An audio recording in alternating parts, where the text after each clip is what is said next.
আমি খুব সংক্ষেপে কথা বলবো।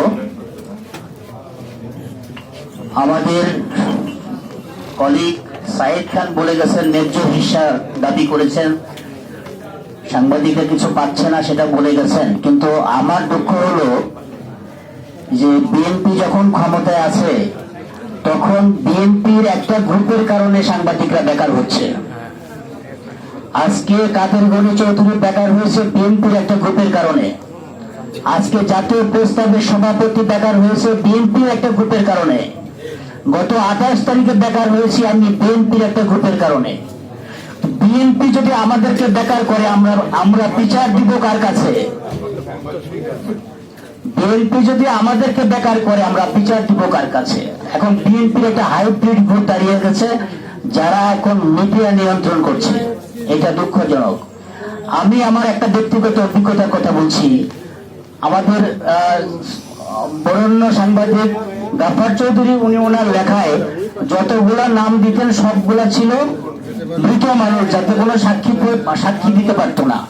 কিন্তু আমি একজন সাক্ষী রেখে একটা কথা বলছি, আজকে একটা ঘটনা বলছি। এইখানে সোহেল ভাই আছে। 96-এ আমি তখন এই যে ইউনিয়ন ভাগ হওয়ার পরে প্রথম যে ফেডারেল সাংবাদিক হলো, সেই ফেডারেল সাংবাদিক ইউনিয়নের প্রথম কমিটির আমি এক্সিকিউটিভ কমিটির মেম্বার। তখন আমার বয়স 31 বছর। আমার প্রেসিডেন্ট আমানুল কবির, আমার মহাসচিব জহিরুল হক আমাদেরকে ম্যাডামের কাছে নিয়ে গেলেন। ম্যাডাম তখন আমানুল কবির ভাইকে বললেন যে দিনকাল দিয়ে হবে না, সামনে ইলেকশনের পরে আবার যখন আমরা ক্ষমতায় আসব তখন আরেকটা ভালো পত্রিকা করতে হবে, আপনারা পত্রিকা করেন। এর মধ্যেই আন্দোলন শুরু হয়ে গেল, জনতার মঞ্চ এখানে তৈরি হলো। তখন আবার আমানুল কবির ভাইকে ম্যাডাম ডাকলেন যে একটা পত্রিকা দেন, যেই পত্রিকাটা জনতার মঞ্চের কার্টুন করে আমরা সারা দেশে প্রচার করব। তখন কোন পত্রিকা রাজি হয় নাই। সেই সময়ে আজকালের খবর পত্রিকাটা আমার নামে ডিক্লারেশন ছিল। আমানুল কবির ভাই ম্যাডামের কাছে আমাকে নিয়ে গেলেন। সেই আজকালের খবর পত্রিকা ট্যাবুলেট করে এই সোহেল ভাই 8 পৃষ্ঠা ট্যাবুলেট কাগজের প্রায় 6 পৃষ্ঠা সোহেল ভাই লিখত। দৈনিক বাংলার আর্টিস্ট ছিল লুৎফুল হক, সৈয়দ লুৎফুল হক, উনি কার্টুন করত। আমরা তখন নজরুল ইসলাম খানের ছোট ভাই শফিক এবং আমাদের মুন্সি আব্দুল মান্নান, ওনার ছোট ভাই আনিস, তাদের একটা অ্যাড ফার্ম ছিল মগবাজারে। সেই অ্যাড ফার্মে বসে আমি, সোহেল ভাই, সারোয়ার জাহান ভাই মারা গেছে, আমরা তখন সেই পত্রিকা ছেপে ম্যাডাম যখন প্রথম খুলনা সমাবেশ করতে গেলেন সেইখানে 30,000 দিলাম। আবার তারপরে যখন রাজশাহী সমাবেশ করতে গেলেন সেইখানে 30,000 দিলাম। আর বিভিন্ন কার্টুন আর পোস্টার আমরা চেপেছিলাম, যেটার বিল বাকি ছিল 70,000 টাকা।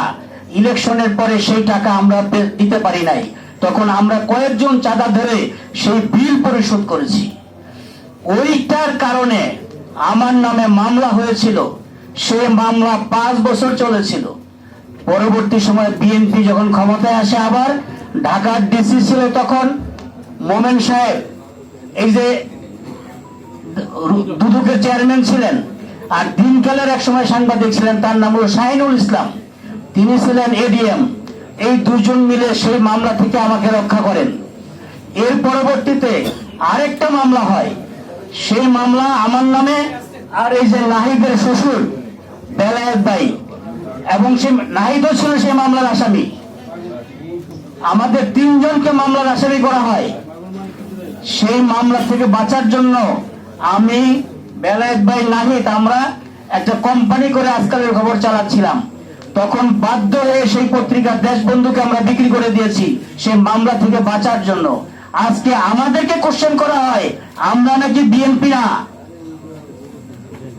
আমাদেরকে কোশ্চেন করা হয় আমরা নাকি বিএনপি না।